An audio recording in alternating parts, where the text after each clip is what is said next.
Are you sure? Here's the 30-second lesson on what legends know. Never ask a bride why she's getting married. Don't wear a skirt on a windy day. Deodorant is not a shower. Don't sniff chili flakes. And don't forget, saving is not investing. Legends don't just save, they invest in mutual funds.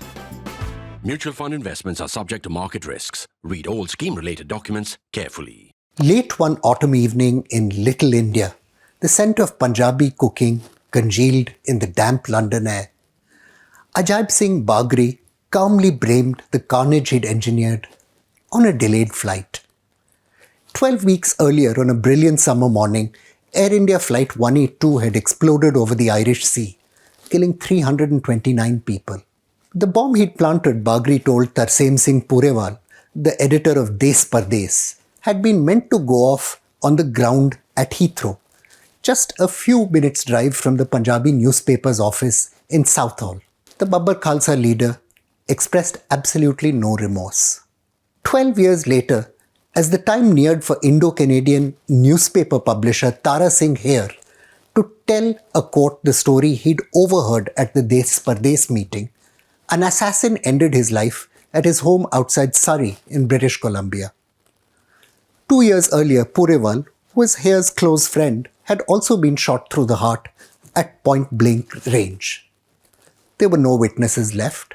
The murders have never been prosecuted. For weeks now, the media in Canada has been filled with stories of how foreign intelligence services, among them those of India, Iran and China, have been using organized crime groups to assassinate terrorists and intimidate political dissidents. There's been a strange silence though on where the story leading up to the assassination of pro-Khalistan activist Hardeep Singh Nijjar actually began. Even as police in Canada, the United States and United Kingdom chose to sit on the sidelines, pro-Khalistan groups recruited ethnic Punjabi organized crime cartels to murder their secular opponents, terrorize the community and capture control of financially lucrative gurudwaras. Early one fine spring morning in 1994, as he walked his dog down the street, Vancouver resident Glenn Olson was shot multiple times with a high-powered rifle. He'd been mistaken, it turned out, for his next-door neighbor, Bhupinder Bindi Singh Johal, a flamboyant 1971-born drug lord who became a hero for many ethnic Punjabi youth in Vancouver. That winter, Johal had executed his one-time mentors, Raminder Dosanjh and his brother Jimsher Dosanjh. He emerged as king of the city's Punjabi gangs. The killings were linked through tangled skeins of personalities to battles inside the Sikh community. These battles were sparked off by the Khalistan movement and its struggle to displace older, secularized elites who controlled British Columbia's cash-rich Gurudwara ecosystem.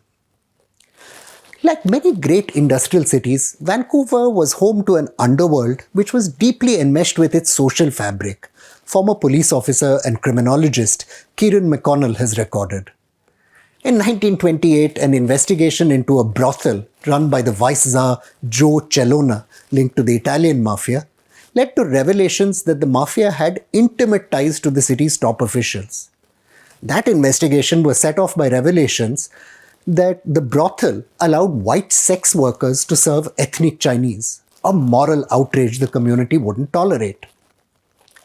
Punjabi gangs joined this landscape in the 1980s, with the Dosanjh brothers rising to the top of Los Diabolos.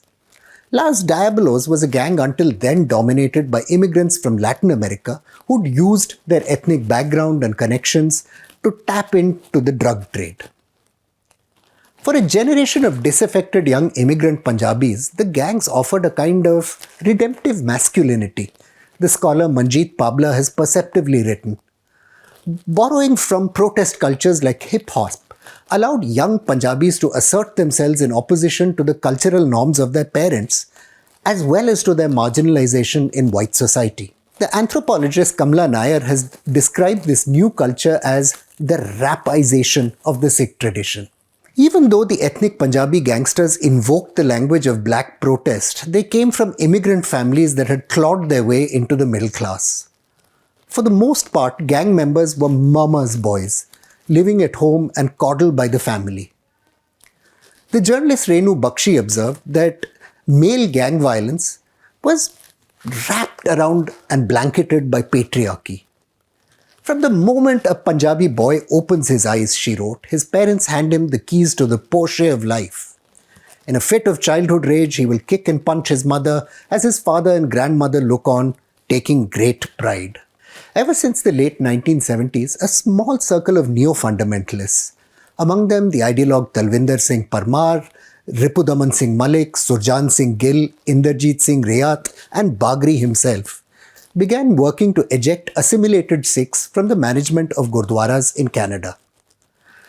The older immigrants who led the gurudwaras, they argued, did not maintain the observances of the faith and ought thus to be disqualified from leadership of religious institutions. Following the Indian Army's 1984 operation against terrorists hiding in the Golden Temple, journalist Kim Bolan records in her fantastic book on the Air India plotters, the circle's legitimacy and influence grew dramatically. Liberals and secularists who opposed the Khalistan movement were targeted for violence. The poet Gurcharan Rampuri and the activist Charan Singh Gill were attacked on the streets.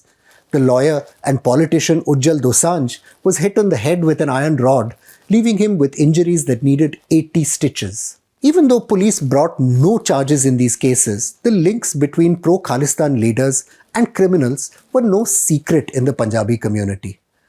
For example, Ripudaman Malik had provided a home to gangster Raminder Bhander, a drug dealer and credit card thief, since he was a teenager and even bought him a Land Rover. Later, Bhander would return the favour during Malik's trial in the Air India 182 case, appearing to rebut critical eyewitness testimony provided by a protected witness known as Ms. D. Bhander also attempted to intimidate another witness, Narinder Gill, who said he had heard Parmar saying a plan was in place to bring down the aircraft. Bhander was eventually sentenced to life in prison, but not for the Air India case. He went to jail for murdering a man in 2008. The Dosanjh brothers, for their part, were actually leaders of the Vancouver branch of the right-wing International Sikh Youth Federation, which was founded by the revanchist preacher Jarnail Singh Bhindranwale. They held this post despite their involvement in trafficking drugs and gangland murders. They also served as enforcers for neo-fundamentalist edicts, despite their own lack of adherence to the precepts of Sikh religious practice. Following an infamous on-air clash with their lieutenant, that's Bindi Johal, both men were executed in shootings on the street. The so-called moderates or old elite lost control of many important gurdwaras, like the one on Vancouver's Ross Street, because of the muscle provided by gangsters in elections to choose temple managements. 2 years before Hare's assassination, a bomb had been planted outside his newspaper's office, wrapped in a McDonald's takeaway bag. The journalist at the time blamed it on Indian government agents. Later though, Los Diabolos-linked cocaine trafficker Jean-Gaetan Gingras confessed that he had been hired to transport the explosives from Montreal to Vancouver. Later in 1988, Hare was confined to a wheelchair after an attack, the second in the series of assassination attempts that would eventually claim his life. Evidence emerged at the trial of hitman Hardeep Uppal in 2003 that the Babbar Khalsa had paid $50,000 to gangsters Ravinder Robbie Sumel and Daljit Basra for murdering the wheelchair-bound journalists. The two assassins were offered another $50,000 for killing another Khalistan Sikh leader, Balwant Singh Gill. Following Hare's killing, moderates organized to take back control of gurdwaras in the Vancouver area. The neo-fundamentalists resisted, campaigning on issues like the moderates' efforts to introduce reforms. Reforms like allowing elderly gurdwara visitors to sit on chairs and tables instead of the floor. The battles that followed often involved pitched violence. They were at their most intense at the gurdwaras on Vancouver's Roth Street and Scott Street. Like the neo-fundamentalists, the moderates recruited gangsters, among them Johal. A former police officer told the researchers Louis Pagliaro and Anne-Marie Pagliaro, I quote, "It wasn't uncommon for renowned toughs to receive the accolades and blessings of temple priests and senior community leaders by day, and then their blind eye by night as the same young men peddled drugs as petty dealers." Flush with funds from the booming cocaine and marijuana market, the criminologist Stephen Schneider has recorded, Johal was making upwards of $800,000 a week. In 1995, Johal was acquitted for the killing of the Dosanjh brothers.